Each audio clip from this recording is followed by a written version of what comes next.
Хууль зүйн дотоод хэргийн сайдын нэрэмжит цагдаагийн байгууллагын шилдэг хэсгийн төлөөлөгч шалгаруулах уралдааныг дүгнэж, тэргүүн болон дидбайр эзэлсэн албаагчдад шагнал гардуулах ёслолын үйл ажиллагаа боллоо. Энэхүү үйл ажиллагаанд Улсын хурал засгийн газрын гишүүн хууль зүйн дотоод хэргийн сайд нямдаарч, хууль зүйн дотоод хэргийн яамны бодлогын хэрэгжилтийг зохицуулах газрын дарга инхтвэя. Цагдаагийн ерөнхий газрын дарга дотоодын цэргийн командлагч, цагдаагийн хурандаа Баатаржав болон бусад албаны хүмүүс оролцлоо. Шилдэг хэсгийн төлөөлөгч шалгаруулах уралдааны тэргүүн байранд Дорнод аймаг дахь Баян-Дүн сум дахь хэсгийн төлөөлөгч цагдаагийн дэстэгч Батотгон, 2 дугаар ойронд Өмнөгов аймаг дахь Цогццын сум дахь сум дундын цагдаагийн хилцээний хэсгийн төлөөлөгч цагдаагийн ахлах дэслэгч Дөлгөөн, 3 дугаар ойронд Говьалтай аймаг дахь Халиун сум дахь хэсгийн төлөөлөгч цагдаагийн Ахмад Пүрэв баярнаар шалгарсан юм а.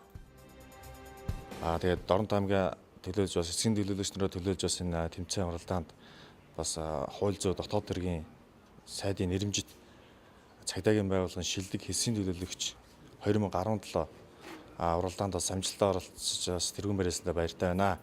Тэгээ хамт бас тэмцээн уралдаанд оролцож хамт байсан нийт хэсгийн төлөөлөгчтэй бас цаашдынх нь ажил амьдралд нь бас хамгийн сайхан бүхнийг хүсье өрөөё. Цагдаагийн байгууллагт хэсгийн төлөөлөгчөөр 8 дахь жилдээ ажиллаж байна. Тэгээд Говьалтай аймгийнхаа 18 сум 2 тусганы хэсгийн төлөөлөгч нараар төлөөлөж ирээд энэ мөрдөрөгч олон сайхан залуучуудаас 3 дугаар орон шалгарсандаа маш их баяртай байна. Тэгээд хамтарч энэ тэмцээнд оролцсон нийт энэ залуучуудаа эрүүл аз жаргал сайн бүхнийг хүсье өрөөё. Би энэ цагдаагийн байгууллагт хэсгийн төлөөлөгч ажиллаад 4 дахь жилдээ ажиллаж байна.